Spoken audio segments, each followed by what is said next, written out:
One of the most fascinating arguments for the existence of God is the Kalam Cosmological Argument.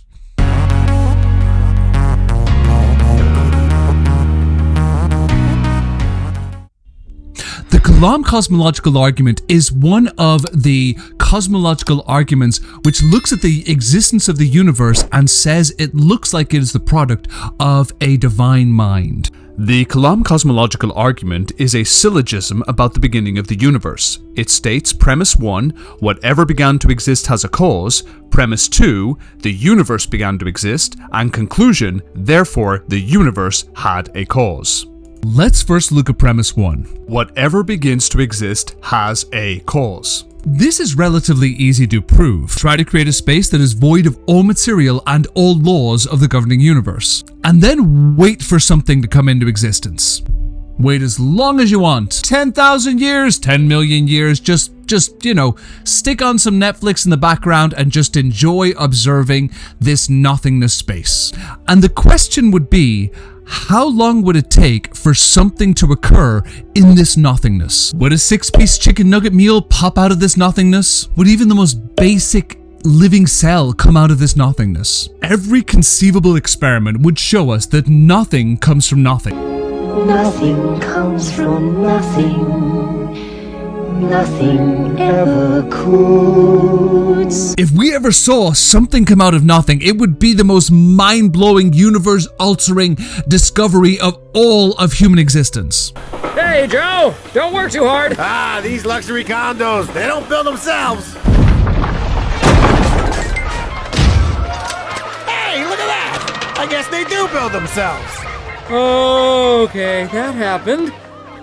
Everything we see or have ever seen comes from something else. I was caused, you were caused, everyone you've ever known was caused. So every single thing we've ever experienced in all of human history shows us that whatever began to exist has a cause. Let's examine premise number 2. The universe began to exist.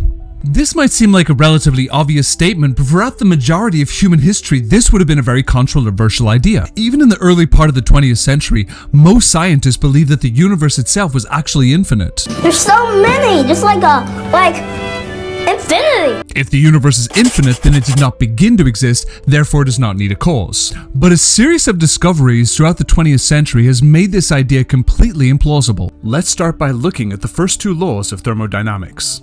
The first law of thermodynamics states that the energy of the universe will always remain the same, whereas the second law states that the entropy of an entire universe in an isolated system will always increase over time. This is a little bit complicated, but let's try to break it down. When the universe began, there was a set amount of energy in the universe, and over time that energy has turned into entropy, which is kind of like useless energy. Since the rate of energy in the universe used to have a much higher degree of useful energy than entropy, we can see that the rate of useful energy in the universe is declining. And since it can't have been infinitely high, it must have had a point from where it started. We also note that there will come a time when the energy in the universe will reach full entropy or heat death. It is impossible for the universe to go from infinite useful energy to zero useful energy. Something cannot go from infinite, slowly decline and turn to zero. Therefore, since the useful energy in the universe will eventually turn into entropy, it means there was a time when useful energy had a beginning and will have an end. So the second law of thermodynamics shows us that the universe cannot be infinite. Secondly, we know that the universe had a beginning, sometimes known as the Big Bang. First, a Belgian priest, Father George Lemaitre, noticed that the universe itself was expanding.